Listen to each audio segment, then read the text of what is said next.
Hello everyone, welcome back to our special series of New Income Tax Bill 2025.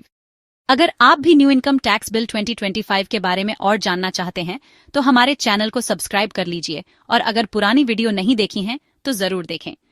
आज की video में हम आपको बताने वाले हैं सेक्शन 70 के बारे में, जिसमें हम जानने वाले हैं कुछ ऐसे ट्रांजैक्शंस जो ट्रांसफर्स नहीं माने जाते while computing capital gains as per New Income Tax Bill 2025। तो बिना किसी देरी के चलिए शुरू करते हैं। और हाँ, वीडियो को लास्ट तक जरूर देखना, क्योंकि आपको एडवाइस ब्रेन की वीडियोस में टैक्स एक्सपर्ट का इंसाइट और कुछ इंपॉर्टेंट टिप्स मिलेंगे। चलो शुरू करते हैं। 1. अगर हिंदू अनडिवाइडेड फैमिली HUF का टोटल या पार्शियल पार्टीशन होता है तो कैपिटल एसेट्स का डिस्ट्रीब्यूशन को कैपिटल गेन नहीं माना जाता। 2. अगर कोई इंडिविजुअल या HUF अपने कैपिटल एसेट को गिफ्ट या इरिवोकेबल ट्रस्ट के अंडर ट्रांसफर करता है तो उस ट्रांसफर को कैपिटल गेन नहीं माना जाता। 3.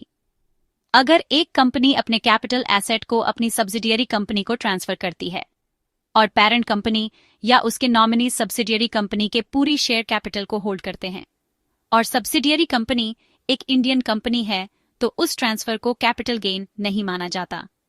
4. अगर एक सब्सिडियरी कंपनी अपने कैपिटल एसेट को अपने होल्डिंग कंपनी को ट्रांसफर करती है और सब्सिडियरी कंपनी की पूरी शेयर कैपिटल होल्डिंग कंपनी के पास होती है और होल्डिंग कंपनी एक इंडियन कंपनी है तो उस ट्रांसफर को कैपिटल गेन नहीं माना जाता। 5. अगर एक स्कीम ऑफ अमेलगमेशन में अमेलगमेटिंग कंपनी अपने कैपिटल एसेट को अमेलगमेटेड कंपनी को ट्रांसफर करती है और अमेलगमेटेड कंपनी एक इंडियन कंपनी है तो उस ट्रांसफर को कैपिटल गेन नहीं माना जाता। 6. अगर स्कीम ऑफ अमेलगमेशन में एक शेयर होल्डर अपने कैपिटल एसेट को, जो एक शेयर या शेयर्स हैं, अमेलगमेटिंग कंपनी को ट्रांसफर करता है और यह ट्रांसफर अमेलगमेटेड कंपनी में शेयर्स अलॉटमेंट के बदले होता है तो उस ट्रांसफर को कैपिटल गेन नहीं माना जाता जब तक शेयर होल्डर खुद अमेलगमेटेड कंपनी ना हो और अमेलगमेटेड कंपनी एक इंडियन कंपनी हो। 7.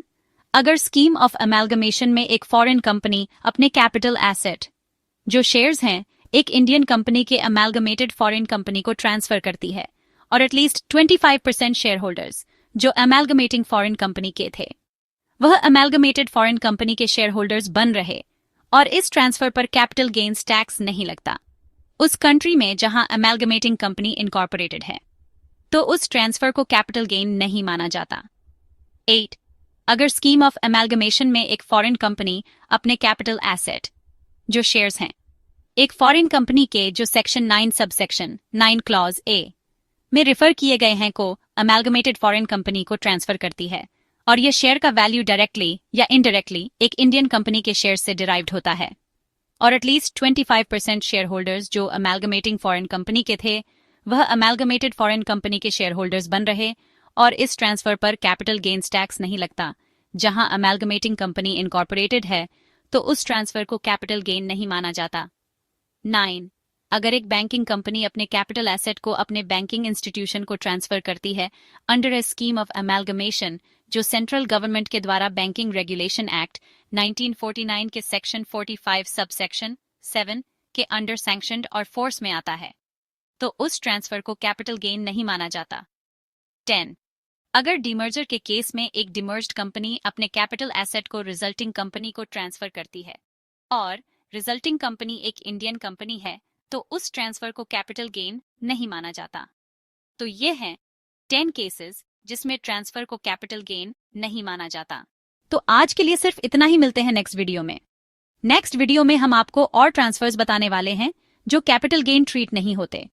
और अगर आपने अभी तक एडवाइस ब्रेन को सब्सक्राइब नहीं किया है तो सब्सक्राइब करना मत भूलना। अगर आपको यह वीडियो हेल्पफुल लगी हो तो लाइक, शेयर और सब्सक्राइब जरूर करें और अगर आपको और भी टैक्स रिलेटेड क्वेरीज हैं तो कमेंट सेक्शन में लिखना ना भूलें। मिलते हैं नेक्स्ट वीडियो में। Thank you and have a nice day.